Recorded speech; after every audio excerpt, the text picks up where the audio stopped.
Malta għandha t-tieni l-aktar ekonomija reżiljenti fid-dinja u l-aktar waħda fost il-pajjiżi kollha tal-Unjoni Ewropea. Dan skont rapport tal-Aġenzija Internazzjonali ta' Kreditu Scope Ratings li qarblet ekonomiji ta' bosta pajjiżi fosthom dawk kbar quddiem il-kriżi globali li ġabet magħha l-pandemija.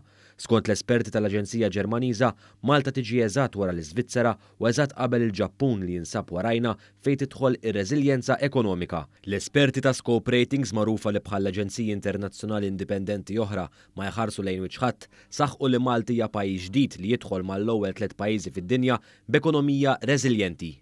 Minn dan il-grupp tal-aqwa tlieta, Malta qalet iċ-Ċina li spiċċat fir-raba' post. Scope Ratings innotat ir-rating ta' A+ bi prospetti stabbli li kienet tat lil pajjiżna x-xahar li għadda.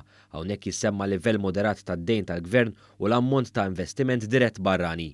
Meta kienet tat ir-rating pożittiv, Scope Ratings kienet sostniet li d-deċiżjoni tal-FATF fuq Malta għandha effett limitat fuq l-ekonomija Maltija.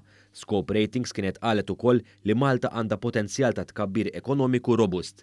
Din il-ġimgħa stess rapport ieħor din id-darba mill-Kummissjoni Ewropea saħaq li sena d-dieħla pajjiżna se jkollu l-akbar tkabbir ekonomiku fost l-istati membri kollha tal-Unjoni Ewropea. Skont dan it-tbassir tkabbir ekonomiku ta' Malta mistenni jkun ta' 6.2%. Dan huwa kważi 2% iżjed mill-medja Ewropea u miż-żona euro. Fi kliem ir-rapport ta' tbassir ekonomiku maħruġ fil-ħarifa, l-ekonomija Maltija hija stmata li sa nofs is-sena d-dieħla tkun fil-livell ta' qabel il-pandemija.